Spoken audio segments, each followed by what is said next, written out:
नमस्कार दोस्तों, स्वागत है आपका हमारे चैनल ज्ञानलो में। आज हम बात करेंगे जो नेक्स्ट है हमारे क्वेश्चंस, जो हमारा चैप्टर 2 था क्लास 9 साइंस का एनसीईआरटी बुक का, वो हम सॉल्व कर रहे हैं एक्सरसाइज। तो चैप्टर 2 की जो एक्सरसाइज है उसके कुछ क्वेश्चन हम सॉल्व कर चुके थे। तो यहाँ से अब हम स्टार्ट करेंगे आज की जो सेकेंड क्वेश्चन है, try segregating the things around you as pure substance और मिक्सचर। यानी कि आपके आसपास की जो चीज़ें हैं उनमें से प्योर सब्सटेंस कौन कौन से हैं और मिक्सचर कौन कौन से हैं, वो चीज़ें। तो प्योर सब्सटेंस के बारे में हम पढ़ चुके हैं और मिक्सचर को भी हम जानते हैं क्या होता है। तो प्योर सब्सटेंस कौन कौन से हैं पहले तो हम वो जान लेते हैं। जो बिल्कुल प्योर हों, किसी भी एक ही तरह का हो, सिंगल सब्सटेंस अगर हम बात करें उसके अंदर हो, सिंगल एलिमेंट के बने हों, या फिर जो ग्रुप का भी हो सकता है वो, लेकिन प्योर हो वो चीज़। तो जैसे कि आप वाटर का एग्जांपल ले सकते हैं, इसके अंदर हाइड्रोजन और ऑक्सीजन होते हैं लेकिन एक ही चीज़ है वो H2O, तो एक ही चीज़ है तो प्योर है वो। इसी तरह से घरों के अंदर साल्ट आप देख सकते हैं, वो जो है वो आप यूज़ करते हैं, तो जो नमक यूज़ करते हैं वो भी एक ही चीज़ का बना होता है। इसी तरह से कोई मेटल के अंदर अगर आप जाएं तो आयरन जो है, आयरन प्योर होता है। इसी तरह मिक्सचर में आएँ तो सबसे पहले आती है हमारे पास एयर। एयर क्या होती है? मिक्सचर ऑफ गैसेस होती है, ये तो हमें पता ही है। इसी तरह से जो मिट्टी है वो भी क्या होती है, उसके अंदर काफ़ी चीज़ें मिक्स होती हैं सोइल के अंदर, तो इसलिए वो भी मिक्सचर में आता है। और इसी तरह से अगर आप मिल्क की बात करें, दूध की बात करें, वो भी एक मिक्सचर होता है डिफरेंट चीज़ों का, जो कि हम लेक्चर्स में डिस्कस कर चुके हैं। फैट इसमें होती है, वाटर होता है इसमें, तो अलग अलग चीज़ें होती हैं इसमें। और इसी तरह से जो है आप घरों के अंदर अगर सलाद बनाते हैं तो सलाद के अंदर भी डिफरेंट डिफरेंट तरह की चीज़ें मिक्स आप करते हैं, वो भी मिक्सचर हो गया। मिक्सचर में तो कितनी ही चीज़ें ले लें, प्योर के अंदर जो है आपको थोड़ा देखना पड़ेगा कि क्या क्या चीज़ें प्योर हैं। तो इस तरह से प्योर और मिक्सचर को आप सेग्रीगेट कर सकते हैं, अलग कर सकते हैं। चलिए नेक्स्ट क्वेश्चन लेते हैं। जो नेक्स्ट क्वेश्चन है यहाँ पे हमें दिया है, which separation technique will you apply for the separation of the following. यानी कि आपको सेपरेशन टेक्निक्स के नाम बताने हैं, यानी कि अलग करने वाली टेक्निक्स के नाम बताने हैं इन चीज़ों के लिए जो आपको आगे दिया गया है। सबसे पहले ए देख लेते हैं, sodium chloride from its solution of water. अब हमें क्या करना है, सोडियम क्लोराइड को सॉल्यूशन ऑफ वाटर से अलग करना है। तो आप किस प्रोसेस से इसको अलग करेंगे? सिंपल सी प्रोसेस है, इवेपोरेशन से। तो इवेपोरेशन से आप इसको अलग करेंगे। क्यों? देखिए, जो सोडियम क्लोराइड है यानी कि NaCl है वाटर के अंदर। अब वाटर के अंदर NaCl है यानी कि साल्ट आपने मिला रखा है। अब वाटर के अंदर साल्ट है, इसके अंदर आपने साल्ट मिला दिया, तो आप इसको किस तरह से अलग करेंगे? आप इसको हीट कर दीजिए, इस वाटर को, जो मिक्सचर है, तो वाटर जो है वेपर में जो है उड़ जाएगा कन्वर्ट होकर, और साल्ट हमारा रह जाएगा नीचे। तो सिंपल सी प्रोसेस इवेपोरेशन का आप यूज़ करेंगे। दूसरा, ammonium chloride from mixture of containing sodium chloride and ammonium chloride. अब देखिए, अमोनियम क्लोराइड को अलग करना है इस मिक्सचर से जिसमें सोडियम क्लोराइड है और अमोनियम क्लोराइड है। तो इसके लिए जो प्रोसेस आप यूज़ करेंगे, इसके लिए प्रोसेस हम यूज़ करते हैं जो कि है हमारी जो हम पहले भी इसके बारे में डिस्कस कर चुके हैं, सब्लिमेशन। सब्लिमेशन क्या होती है? जो डायरेक्टली सॉलिड को गैस में कन्वर्ट कर देती है।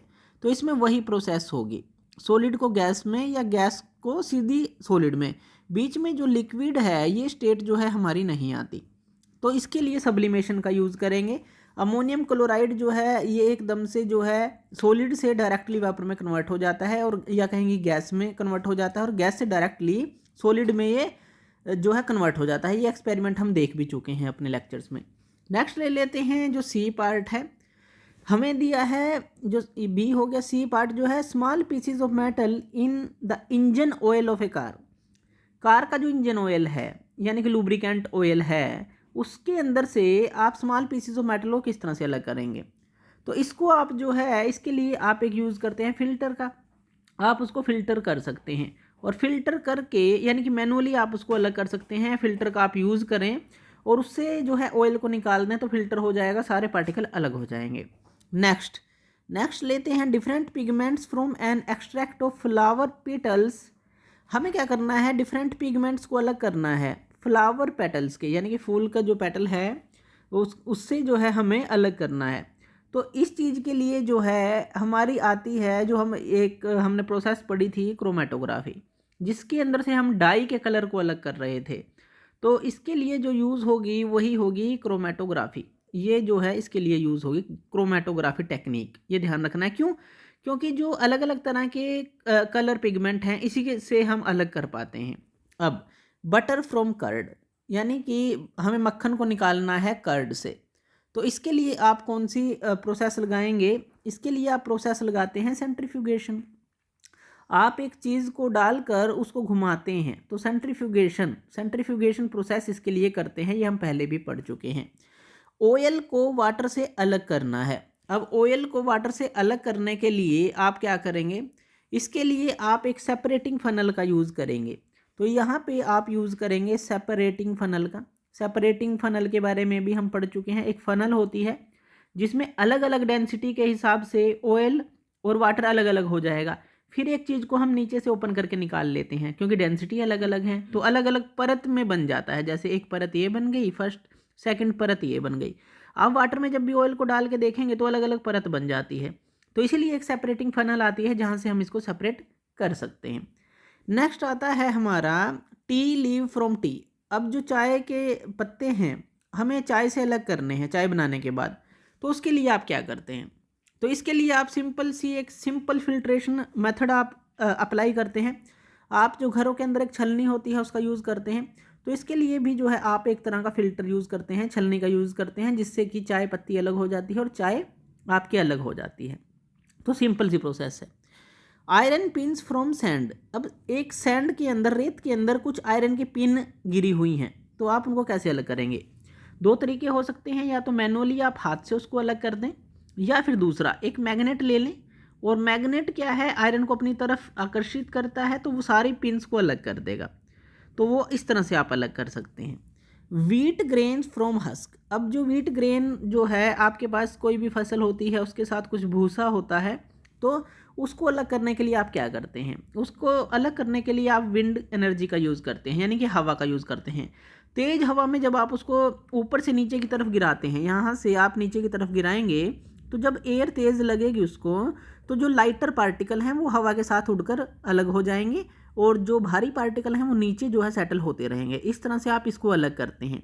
जैसे गेहूं में अगर कोई भूसा है तो भूसा जो है वो उड़ जाता है हवा के साथ, और ये जो है सेटल्ड हो जाता है नीचे, जिसको विनोइंग भी हम बोलते हैं। तो ये जो है आप प्रोसीजर जो है अप्लाई करेंगे इसके लिए। तो विनोइंग करेंगे या फिर जो है विंड की एनर्जी और विनोइंग का आप इकट्ठे इस्तेमाल करेंगे। विंड की एनर्जी का यानी कि हमें इस्तेमाल करना है।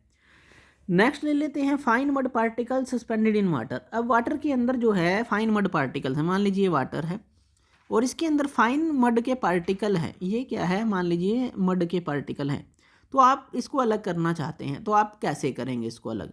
तो आप इसको जो है टेक्निक जो यूज़ करेंगे, सेडिमेंटेशन की प्रोसेस आप इसके लिए यूज़ करेंगे। अब ये सेडिमेंटेशन की प्रोसेस क्या है? सेडिमेंटेशन की प्रोसेस है कि आप इसको ऐसे ही रहने देंगे। आप जैसे कि ये है हमारे पास, आप इसको ऐसे ही रहने दें। अब इसके अंदर जो मड पार्टिकल हैं वो बॉटम में आहिस्ता आहिस्ता सेटल्ड होना स्टार्ट हो जाएंगे, क्योंकि ये सस्पेंडेड पार्टिकल हैं। आप इसको अनडिस्टर्ब छोड़ दें तो ये नीचे बैठ जाएंगे। उसके बाद जो है आप इसको हल्का सा इस तरह से टिल्ट करें, और यहाँ पे तो नीचे ये पार्टिकल बैठ जाएंगे, और लिक्विड को जो है आप बाहर निकाल लें। तो इस तरह से आप टिल्ट करके क्लीन वाटर को ऊपर से निकाल सकते हैं, और ये जो सेडिमेंट पार्टिकल हैं नीचे ही सेटल्ड रहेंगे।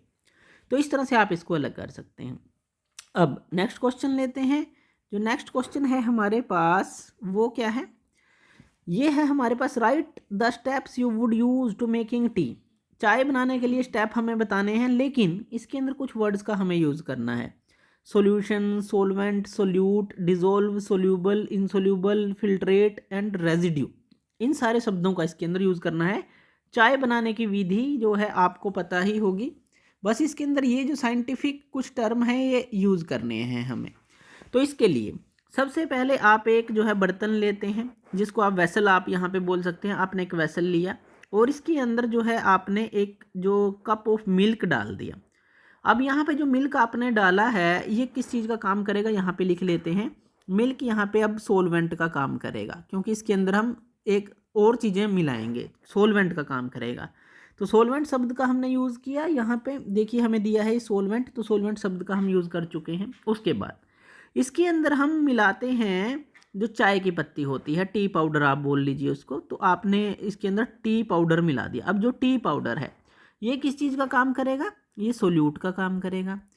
जब आप टी पाउडर को यानी कि चाय की पत्ती को इसके अंदर मिला देंगे कलर देने के लिए, आप इसके अंदर उसको मिलाते हैं और फिर जो है आप इसको बॉयल करना स्टार्ट कर देते हैं, हीट आप इसको देते रहते हैं और ये बॉयल होना स्टार्ट हो जाता है। लेकिन जो ये सोल्यूट होता है ये मिक्स नहीं होता, ये ध्यान रखना है। मिल्क के अंदर आपने देखा होगा चाय पत्ती को हमें अलग फिल्टर करना पड़ता है, तो हीट के कारण से ये मिक्स नहीं होता। तो जो हमारा सोल्यूट है टी पाउडर वो इनसोल्यूबल रहेगा मिल्क के अंदर, तो बॉइलिंग भी हो जाए तब भी ये इसके अंदर इनसोल्यूबल रहेगा। उसके बाद जो है जो ड्यूरिंग दिस प्रोसेस आप क्या करेंगे, फिर इसके अंदर शुगर को भी मिलाएंगे, चीनी मिलाएंगे इसके अंदर, जो भी रिक्वायरमेंट है आपकी।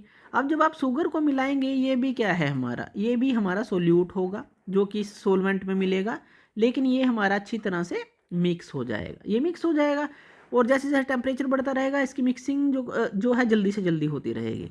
तो ये हमारा सोल्यूट है लेकिन ये मिक्स होगा, लेकिन जो टी पाउडर है ये हमारा मिक्स नहीं होगा, तो ये हमें ध्यान रखना है। तो दोनों के अंदर फ़र्क है। उसके बाद जो है आप इसको कंटिन्यूसली स्टीर करें, स्टीर यानी कि आप इसको हिलाएं चम्मच के साथ या किसी चीज़ को, शुगर इसके अंदर से कम्प्लीटली डिजोल्व होता हुआ आपको दिखेगा। तो इस तरह से जो है आप इसके अंदर ये चीज़ ऐड करेंगे। अब आप क्या करेंगे, जैसे जैसे आपकी चाय तैयार होती है तो जो फ्रेगरेंस है, जो टी लीव्स है अपनी इस चाय के अंदर छोड़ देते हैं, टी पाउडर है और इसका कलर चेंज हो जाता है, उबाल उसके अंदर आता है। तो फिर आप क्या करते हैं, फिर आप इसको फ़िल्टर करते हैं, फ़िल्टर कर लेते हैं, छलनी लेते हैं और उसको फ़िल्टर कर लेते हैं और इसको अलग से आप डाल लेते हैं।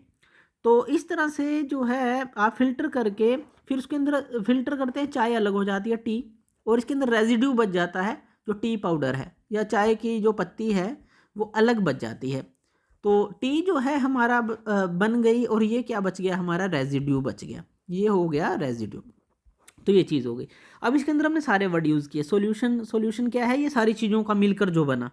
तो इस तरह से जो सॉल्यूशन हमारा बना, सॉल्यूशन बनाया, सोलवेंट, सोल्यूट, डिजोल्व हुआ, उसके अंदर शुगर, सोल्यूबल था, उसके अंदर इनसोल्यूबल टी पाउडर था, फिल्टर किया, चाय को अलग, चाय की पत्ती को अलग, रेजिड्यू क्या बचा, चाय की पत्ती बची। तो इस तरह से ये सारे जो शब्द हैं आप इसके अंदर यूज़ कर सकते हैं। तो चलिए जो नेक्स्ट क्वेश्चन है वो लेते हैं, उससे पहले हम इसको थोड़ा सा क्लियर कर लेते हैं ताकि हम नेक्स्ट क्वेश्चंस को सोल्व कर सकें। नेक्स्ट क्वेश्चन है हमारे पास, चलिए नेक्स्ट क्वेश्चन ले लेते हैं। Third, Pragya tested the solubility of 3 different substance. Pragya ने 3 डिफरेंट सब्सटेंस लिए, उनकी सोल्युबिलिटी को चेक किया, डिफरेंट टेम्परेचर पे चेक किया, और जो डाटा उसको मिला उसने इस टेबल में दिखा रखा है, ये जो टेबल है नीचे ये, as gram of substance dissolved in 100 gram of water to form saturated solution. 100 gram of water उसने लिया, तो इसमें ये बताना चाहते हैं। तो चलिए अब कुछ क्वेश्चंस हैं इसके थ्रू हमें सॉल्व करने हैं, तो वो हम देख लेते हैं। तो सबसे पहला जो क्वेश्चन है वो क्या है हमारे पास, सबसे पहला क्वेश्चन है what mass of potassium nitrate. अब यहाँ पे देखिए ये पोटासियम नाइट्रेट है, potassium nitrate would be needed to produce a saturated solution. Saturated solution बनाने के लिए कितना मास पोटासियम नाइट्रेट का हमें ज़रूरत है।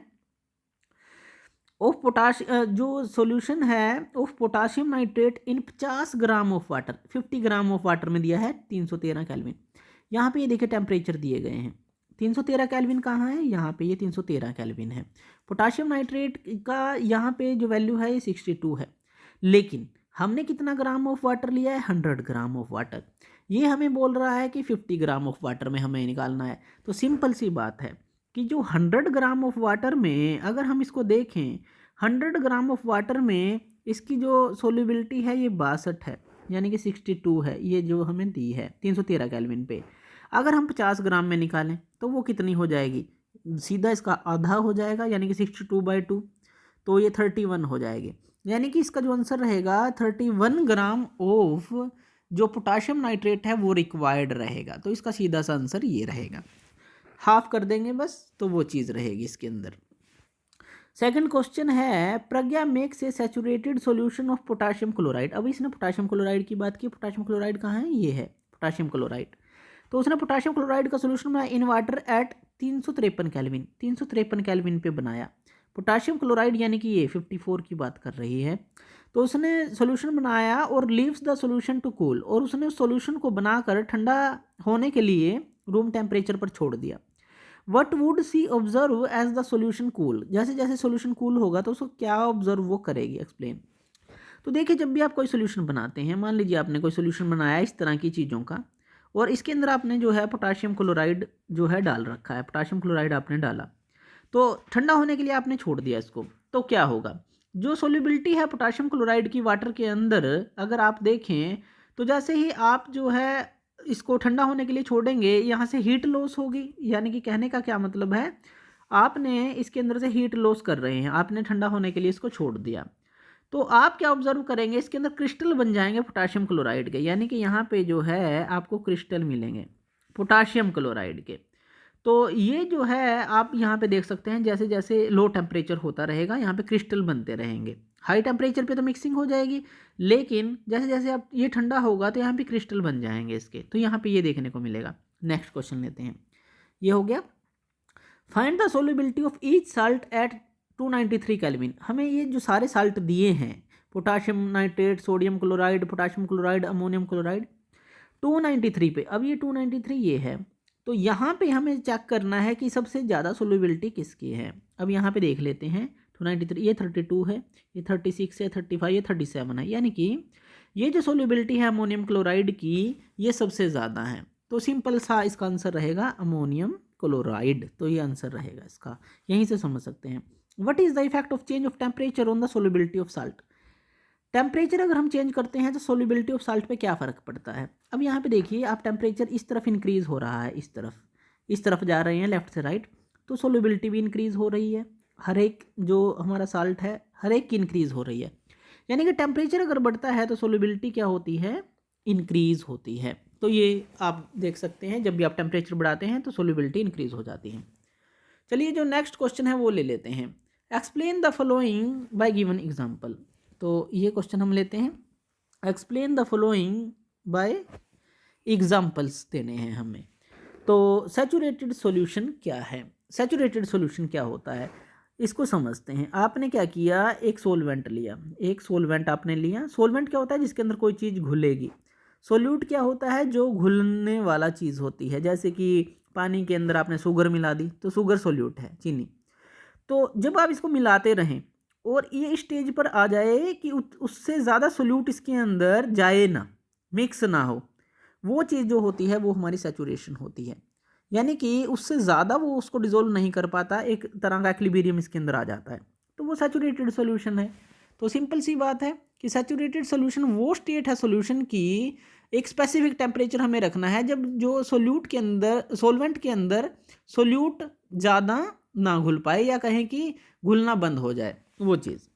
प्योर सब्सटेंस क्या है, प्योर सब्सटेंस हमारे पास ये वो प्योर चीज़ होती है जो कि एक काइंड ऑफ मॉलिक्यूल की बनी होती है। आप इसको बोल सकते हैं वन काइंड ऑफ मॉलिक्यूल का या एटम का, कुछ भी आप कह लीजिए, उसकी ये बनी होती है।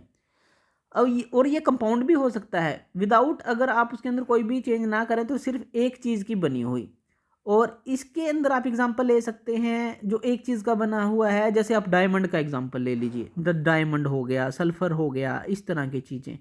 तो ये जो है एक ही चीज़ की, यानी कि वन काइंड ऑफ मॉलिक्यूल की बनी हुई है, प्योर सब्सटेंस, बिल्कुल प्योर सब्सटेंस। H2O हो गया, वाटर है, तो वो जो है ग्रुप ऑफ एटम है, लेकिन जो है एक प्योर सब्सटेंस है। अब बात कर लेते हैं कोलोइड की। कोलोइड क्या होता है, कोलोइड हमारा दो चीज़ों के बीच की चीज़ होती है। अगर हम कोलोइड की बात करें तो ये हमारा दो चीज़ों के बीच में आता है, सॉल्यूशन और सस्पेंशन के बीच में। एक तरफ हो गया मान लीजिए सस्पेंशन, और एक तरफ हो गया सॉल्यूशन, एक तरफ हो गया सॉल्यूशन। तो ये दोनों चीज़ के बीच में आता है जो कोलोइड है। अब जो कोलोइड है, इसके जो पार्टिकल्स होते हैं वेरियस साइज में होते हैं, और जो उनकी रेंज होती है वो भी, जो इसकी रेंज है लगभग 2 से लगभग 1000 नैनोमीटर तक हो सकती है, जो इसके पार्टिकल की साइज़ इसके अंदर जो होते हैं। अब इसके अंदर जो है आप जो टिंडल इफेक्ट है वो भी इसके अंदर देख सकते हैं। टिंडल इफेक्ट का क्या मतलब है कि जैसे कि स्कैटरिंग ऑफ लाइट करना, स्कैटरिंग, जब भी आप लाइट को इसके अंदर से पास करेंगे तो स्कैटरिंग ऑफ लाइट आप देखेंगे तो स्कैटरिंग ऑफ लाइट जो है इसके अंदर होती है, यानी कि टिंडल इफेक्ट को भी ये दिखाता है। तो जैसे कि इसके अंदर आप जो है मिल्क का एग्जांपल ले सकते हैं, मिल्क का एग्जांपल ले लीजिए, या इस तरह से कोई जो इसके अंदर पार्टिकल सस्पेंडेड हैं जो टिंडल इफेक्ट दिखाएं तो वो आप ले सकते हैं।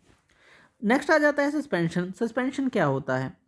सस्पेंशन हमारा ये जो होता है सस्पेंशन, अगर हम सस्पेंशन की बात करें तो सस्पेंशन हमारा हिटेरोजीनियस, एक तो ये होता है हमारा हिटेरोजीनियस, तो ये हमें ध्यान रखनी है कि ये हिटेरोजीनियस होता है हमारा जो मिक्सचर होता है। इसके अंदर सोल्यूट पार्टिकल होते हैं जो कि इनसोल्यूबल होते हैं, तो इसके अंदर जो सोल्यूट हैं वो इसके अंदर इनसोल्यूबल होंगे, यानी कि मिक्स नहीं होंगे, इनसोल्यूबल होंगे। इसके अंदर सस्पेंडेड रहेंगे, जैसे कि मान लीजिए ये हमारा है और इस तरह से ये सस्पेंडेड रहते हैं इसके अंदर जो सोल्यूट के पार्टिकल हैं, तो वो इसके अंदर घुलते नहीं हैं, इनसोल्यूबल होते हैं। और ये जो पार्टिकल होते हैं ये हमारे विजिबल बेयर आई से भी होते हैं, यानी कि लार्ज इनफ भी होते हैं, आप उनको देख भी सकते हैं बेयर आई से। तो इस तरह से जो है इनको जो है सेडिमेंटेशन के थ्रू अगर हम देखें तो अलग कर सकते हैं, यानी कि अनडिस्टर्ब रख दें काफ़ी देर के लिए, ये सेटल्ड हो जाए इस तरह से। सस्पेंशन यानी कि इसके अंदर आपको सस्पेंडेड पार्टिकल दिखाई देते हैं, वो चीज़ सस्पेंशन होती है। नेक्स्ट क्वेश्चन लेते हैं, classify each of the following as a homogeneous और हिटेरोजीनियस मिक्सचर, यानी कि इनमें से होमोजीनियस और हिटेरोजीनियस कौन कौन सा मिक्सचर है ये हमें बताना है। अब होमोजीनियस मिक्सचर क्या होता है वो हमें पता है। होमोजीनियस मिक्सचर जिसकी यूनिफॉर्म कंपोजिशन हो वो चीज़ थ्रू आउट द मिक्सचर। हिटेरो के अंदर ऐसा नहीं होता, तो इसके अंदर जो सोडा वाटर है, सोडा वाटर हमारा होमोजीनियस के अंदर आएगा क्योंकि यूनिफॉर्म प्रॉपर्टी या कंपोजिशन इसकी रहती है। इसी तरह से जो वुड है, अब वुड के अंदर डिफरेंट तरह की लकड़ी का यूज़ किया जाता है, तो ये हमारा हिटेरोजीनियस है, तो ये हमारा हिटेरोजीनियस रहेगा। एयर, अब एयर जो है वो हमारा होमोजीनियस रहेगी क्योंकि एक मिक्सचर ऑफ गैसेस है, लेकिन उसके अंदर प्रॉपर मिक्सचर होता है, उसकी जो कंपोजिशन है प्रॉपर रहती है। जो सोयल है, सोयल हमारा रहता है हिटेरोजीनियस, हिटेरोजीनियस के अंदर ये आएगी क्योंकि इसके अंदर काफ़ी सारे अलग अलग तरह की चीज़ें होती हैं, यूनिफॉर्म कंपोजिशन नहीं होती, अलग अलग जगह अलग अलग ही मिलती है। विनेगर जो है ये होमोजीनियस है। इसी तरह से फिल्टर टी वो भी होमोजीनियस होगी क्योंकि सारी जगह जो है उसकी प्रॉपर्टी जो है कंपोजिशन है सेम रहती है, तो ये चीज़ इसके अंदर आती है। नेक्स्ट क्वेश्चन लेते हैं, how would you confirm that a colourless liquid given to you is a pure water. ये जो क्वेश्चन आता है हमारे पास कि आपको एक कलरलेस लिक्विड दे दिया, आपको कैसे पता चलेगा कि वो प्योर वाटर है? तो इसके लिए आपको एक एक्सपेरिमेंट करना पड़ेगा। तो उस एक्सपेरिमेंट को करने के लिए आपको क्या करना है, आपको वो लिक्विड लेना है और उसको जो है बॉयल कर देना है। तो आपने क्या किया, उसी लिक्विड को लिया एक बर्तन के अंदर, जो भी आपको लिक्विड दिया है, मान लीजिए वाटर है, आपने इसको बॉयल कर देना है। अब जब आप इसको बॉयल करेंगे, हीट देकर बॉयल करेंगे, तो हमें पता है बॉइलिंग टेम्परेचर क्या है, वाटर का 100 डिग्री सेल्सियस है। तो प्योर ये कब होगा, जब 100 डिग्री सेल्सियस पे ये बॉयल होना स्टार्ट हो जाएगा, तब तो ये प्योर है। लेकिन अगर इंक्रीज और डिक्रीज हो जाए इसी बॉइलिंग पॉइंट में, या ये बढ़ जाए या घट जाए जब आप इसको बॉयल कर रहे हो, तो यानी कि यहाँ पे कोई ना कोई इसके अंदर इम्प्योरिटी जरूर है। तो 100 डिग्री सेल्सियस पे अगर वो बॉयल हो जाता है तो प्योर है, आपको जो वाटर मिला है बिल्कुल प्योर है। नहीं तो इसके अंदर कोई ना कोई चीज़ मिक्स है, अगर ज़्यादा या कम हो जाता है यही बॉइलिंग पॉइंट, तो यहाँ पे ध्यान देना है। तो नेक्स्ट क्वेश्चन लेते हैं, विच of the following material fall in the category of pure substance. अब ये चीज़ें हमें दी हैं और इनमें से हमें बताना है कि प्योर सब्सटेंस कौन सा है। तो प्योर सब्सटेंस कौन कौन सा है वो देख लेते हैं। प्योर सब्सटेंस क्या होता है, जो एक ही तरह की चीज़ का जो है बना होता है। जैसे आइस है, यहाँ पे आइस H2O से बनती है, तो ये क्या है, ये प्योर सब्सटेंस है, हम टिक करते चलेंगे। जो मिल्क है, मिल्क ये प्योर सब्सटेंस नहीं है क्योंकि ये मिक्सचर होता है फैट का, डिफरेंट तरह की चीज़ों का। जो आयरन है ये एक तरह का होता है, तो ये प्योर है। HCl हाइड्रोक्लोरिक एसिड है, ये भी एक तरह का होता है, प्योर होता है क्योंकि जो एसिड है हाइड्रोक्लोरिक एसिड, तो वो प्योर रहेगा। उसके बाद कैल्शियम ऑक्साइड जो है ये भी प्योर रहेगा। उसके बाद जो मरकरी है ये भी प्योर होती है। अब ब्रिक यानी कि जो ईंटें बनाई जाती हैं, मिक्सचर करके बनाई जाती हैं, तो ये प्योर नहीं है। वुड को भी डिफरेंट तरह की लकड़ियों के साथ जो कम्बिनेशन प्लाई बनाई जाती है, तो ये भी अलग तरह की है। एयर क्या है, एयर के अंदर भी गैसेस का मिक्सचर होता है, तो ये भी प्योर नहीं है। तो ये चीज़ें प्योर रहेंगी और ये इम्प्योर रहेंगी। चलिए नेक्स्ट क्वेश्चन लेते हैं, जो 8th क्वेश्चन है हमारे पास, identify the solution among the following mixture. हमें अब सॉल्यूशन बताना है इन फॉलोइंग मिक्सचर से कि सॉल्यूशन जो है वो कौन कौन सा होता है, तो ये हमें बताना है। तो जो सॉल्यूशन है यानी कि एक तरह का सॉल्यूशन बनाए तो वो चीज़। अब इसके अंदर जो है सोयल जो है वो सॉल्यूशन नहीं है, सोयल तो अलग चीज़ हो गई, बिल्कुल ही डिफरेंट चीज़ हो गई।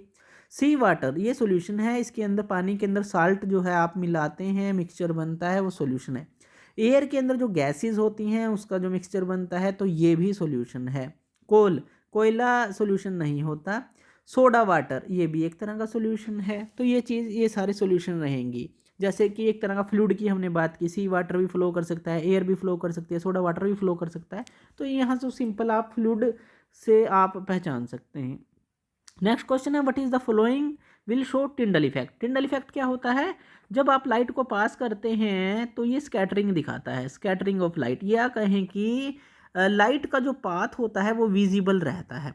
जैसे कि मान लीजिए कंटेनर है और इसके अंदर मिक्सचर है, जब भी आप इसके अंदर से, मान लीजिए यहाँ टॉर्च है आपके पास और यहाँ से लाइट इसके अंदर से जाए तो ये पाथ जो है विजिबल हो, ये जो पाथ विजिबल हो तो टिंडल इफेक्ट है। अब कौन कौन सी चीज़ें जो हैं वो टिंडल इफेक्ट दिखाएंगी, तो वो चीज़ है। तो यहाँ पे देखिए साल्ट सॉल्यूशन है, ये टिंडल इफेक्ट नहीं दिखाता जब आप इसको देखेंगे। और यहाँ पे जो कॉपर सल्फेट सॉल्यूशन है ये भी नहीं दिखाता मिल्क के अंदर से। और स्टार्च सॉल्यूशन जो है, इन दोनों चीज़ों से जब आप लाइट को गुजारते हैं तो यहाँ टिंडल इफेक्ट आपको दिखता है। ये एक्सपेरिमेंटल है, आप देख भी सकते हैं, ऑब्जर्व कर सकते हैं।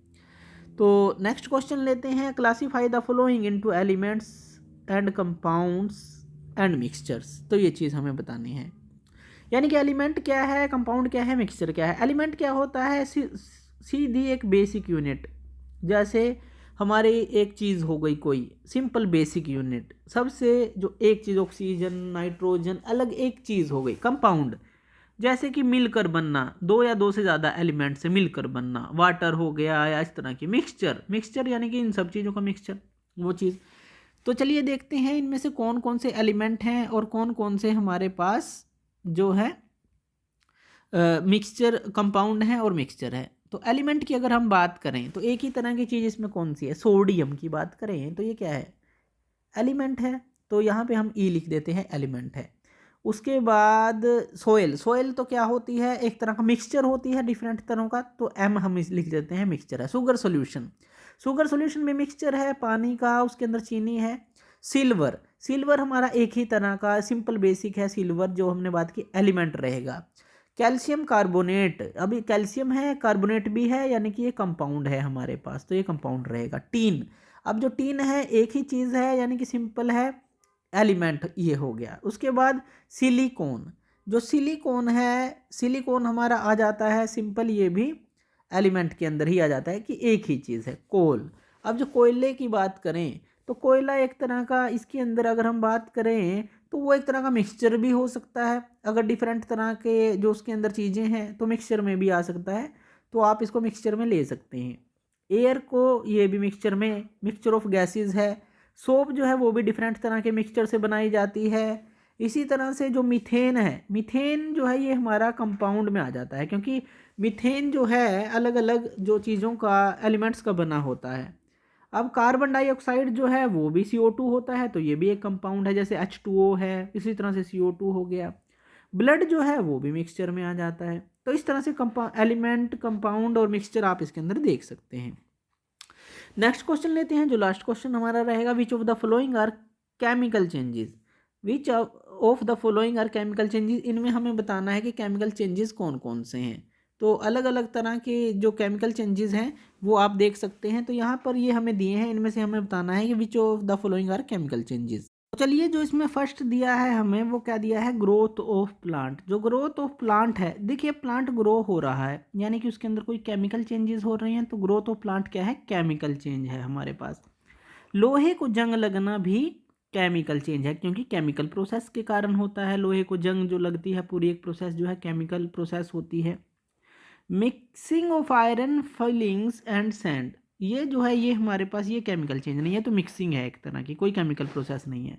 कुकिंग ऑफ फूड, अब जब आप फूड को कुक करते हैं तो वहाँ पर भी जो रिएक्शन होती है, हीट जाती है, उसके अंदर वो मिक्स होती है सारी चीज़ें, और उसके अंदर प्रोटीन यानी कि हर चीज़ कार्बोहाइड्रेट वो हमें मिलती है, एक वो बनता है। तो कुकिंग ऑफ फूड भी जो है केमिकल चेंज के अंदर आता है। अब आपके पेट में फूड डाइजेस्ट होता है तो वो भी तो एक केमिकल रिएक्शन के कारण होता है। तो डाइजेशन ऑफ फूड भी एक केमिकल रिएक्शन है। Freezing of water chemical reaction नहीं है, आप उसको ठंडा करते हैं और वो जम जाता है। बर्निंग ऑफ कैंडल जो है इसके अंदर कंबर्शन होता है, तो यहाँ पे फ्यूल बर्न हो रहा है, यानी कि ये भी एक केमिकल चेंज है। तो इस तरह से आप समझ सकते हैं कि ये इसके अंदर केमिकल चेंज होते हैं। तो ये थी हमारी जो एक्सरसाइज थी, सेकंड एक्सरसाइज थी जो कि चैप्टर 2 का था, matter around is matter around us pure, तो वो हमने डिस्कस की। तो कोई भी डाउट है आप हमसे पूछ सकते हैं कमेंट में। तो थैंक यू वीडियो देखने के लिए, और ज़्यादा वीडियोज़ के लिए आप हमारे चैनल ज्ञान लो पे हमें सब्सक्राइब कर सकते हैं। धन्यवाद।